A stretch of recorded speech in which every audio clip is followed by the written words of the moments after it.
This is T just saying. On to the Impact Wrestling review for Thursday. Before I get to the review, WWE has released a couple of wrestlers, nearly a dozen, and hopefully they find, those wrestlers find what they're looking for. It's kind of bad getting released from a company. So hopefully they hopefully they find something better for themselves. And hopefully Mickie James was released. Hopefully she can get into the Hall of Fame because she deserves to be in the Hall of Fame. And Pat McAfee will be the new SmackDown commentator. So I think that's pretty good. And Michael Cole and Pat McAfee, I just kind of hope that, they do something about the Raw announcement team. They need to get rid of Byron Saxton. Michael Cole number 3, they need to get rid of him. He's not entertaining. He's boring to me. I said get rid of him and replace him with Booker T. And this new guy, I don't know who this new guy is. Get rid of him and replace him with Todd Phillips. This Todd Phillips is better than this guy, and Corey Graves can stay where he's at. So it'll be Corey Graves, Todd Phillips, and Booker T. I think that will work better. Get rid of Byron Saxton because they make the commentary team seem boring, and that's basically all I gotta say. So congratulations to Pat McAfee. He'll be on SmackDown. So I think that'll be pretty good. So, and AEW has reportedly got 1.2 million viewers. So that's pretty impressive. Let's see if they can keep that momentum going. If they can keep that momentum going, maybe we can get a better show from Raw. Maybe we can get a better show from SmackDown. Hopefully they can improve that. But the ratings for AEW, if they stay the same, like 1.2 is very impressive. If it could be like that, then maybe we can get a much better Raw. Because maybe WWE will like, oh, AEW is not competition. Let's make our product better. So I think it's good news for AEW and it should be good news for WWE. Okay, so on to the Impact review. Overall, Impact was an okay show. It's a show that I will watch once and I wouldn't watch it again. It's like one-dimensional show. So we start off with TJP versus Josh Alexander. This match was 15 minutes. Josh Alexander won. I really wasn't interested in the match. Josh Alexander, he kind of reminds me of Cesaro. He both can wrestle, but then there's nothing to them, and it kind of makes the match long and boring. TJP, I'm trying to figure out what he is. I don't know what he is. And again, I wasn't really interested in the match. I think it went on way too long, so it kind of dragged a little bit. And next match we have is Crazy Steve versus Carl Anderson. It was an okay match. To me, it was an okay match. Carl Anderson, he can wrestle. He's actually a pretty good wrestler. Crazy Steve, he was able to step to Carl Anderson, kind of get a little bit of payback from, the way that the Good Brothers treat the K. So Carl Anderson, he got the win. And we go backstage with Swingers Palace. We have like Ace Austin, Bud Bundy, and TJP, and Josh Alexander. All of them show up. So I'm figuring like the X Division Championship always involves in a triple threat match. That's what it seemed like. So they was going by the probability of them actually winning their match, and P. Williams shows up playing Scott Steiner. I think that was pretty much the highlight of the segment was P.D. Williams talking like he's Scott Steiner. You know, talking like his brain is, you know, it's talking like he left his brain at home. So he was talking about like all these numbers, mixed probabilities of them actually winning. So hopefully P.D. Williams can find his brain because he left it at home. That's how the segment pretty much went. And we go back to the ring with Eddie Edwards and Willie Mack. They had a segment. Basically, they were talking about, well, Eddie Edwards was talking about Tommy Dreamer being attacked by Violent by Design. Violent by Design came out to say that they didn't have anything to do with it. Violent by Design surrounded the ring, and then here comes James Storm and Chris Sabian to even the odds, and Violent by Design retreated. Pretty soon, I guess we're gonna have like an 8-man tag. So I think they're keeping this going for a little bit.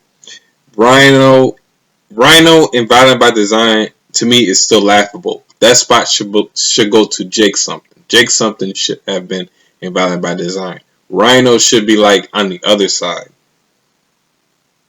So I guess it was an okay segment. It kind of set up for like another match coming up. So then we go backstage with Deonna Purrazzo, Susan, you know, with the pepperoni balloons, Scott D'Amore. Basically, Scott D'Amore tell Deonna Purrazzo not to go to the ring, so she went the other way, and that's pretty much the end of the segment. Tennille Dashwood, she has a new show. Oh, it was. I'd rather see Kenny Omega wrestle. And I'd rather see Kenny Omega teaming up with the Young Bucks and wrestle. That's how bad this segment was. We go back to the ring with Jazz retirement ceremony. Perfect ceremony. Jazz, you know, it sounded like what she was saying was coming from the heart. So I liked it.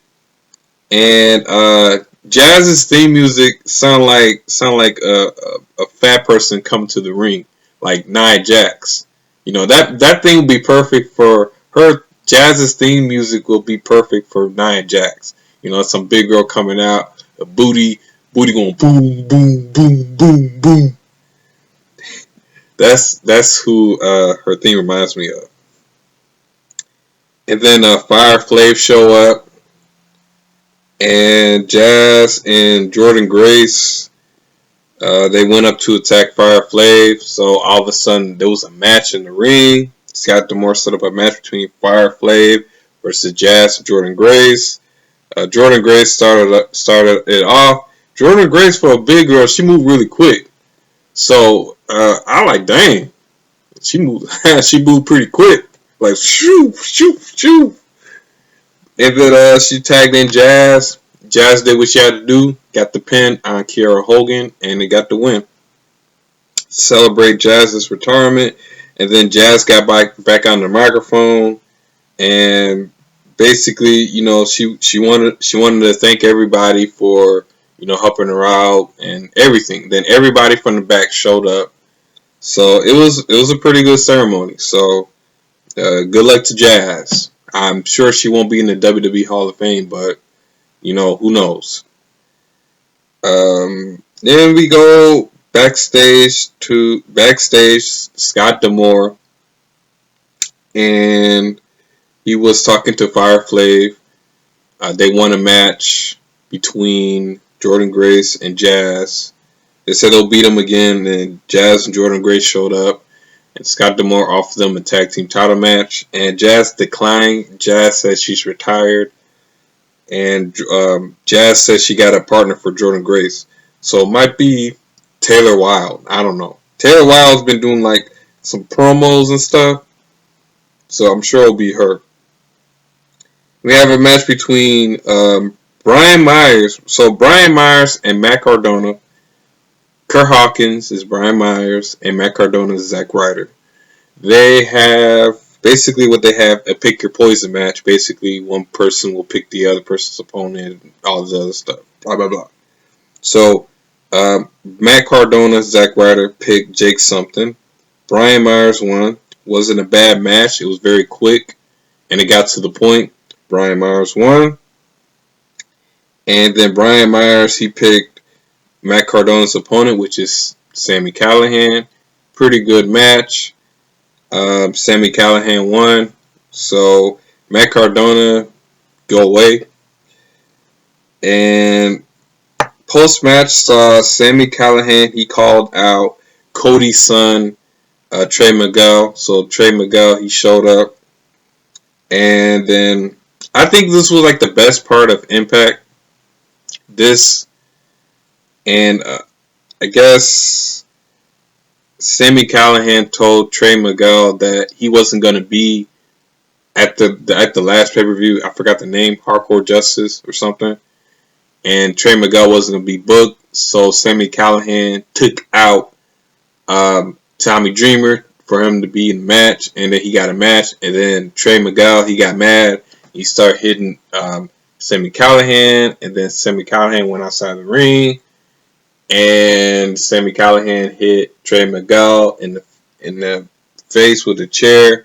And then the funny part was when Sami Callihan threw the chair in the ring, and it hit Trey Miguel. So it was kind of funny. So basically, Sami Callihan, he wanted Trey Miguel to shake his hand. Trey Miguel wouldn't do it. So, and then Sami Callihan, he finished him off by doing some type of suplex onto a chair. I think they should, be in a group, because you can have Sami Callihan as the Impact Champion, and you can have Trey Miguel as the X Division Champion. So I think it'll be probably a good group, because this is probably the only thing I'm interested in seeing. Then we have a FinJuice promo. I fast forward through it. I really don't care about FinJuice. And then we have a press conference between Rich Swann and Kenny Omega. This press conference was stupid.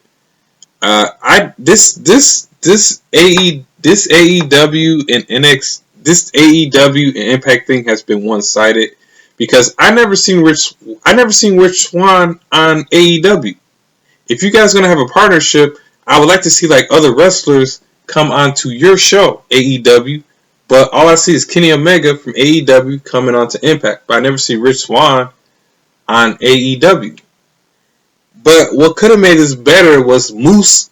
Moose should have came out and challenged both of them for what his career, for those championship belts, or at least have Moose come on AEW or something. This press conference was stupid. It put me to sleep. There's nothing accomplished with it. It was just stupid. And so basically that's all I gotta say. And this is T something. See ya.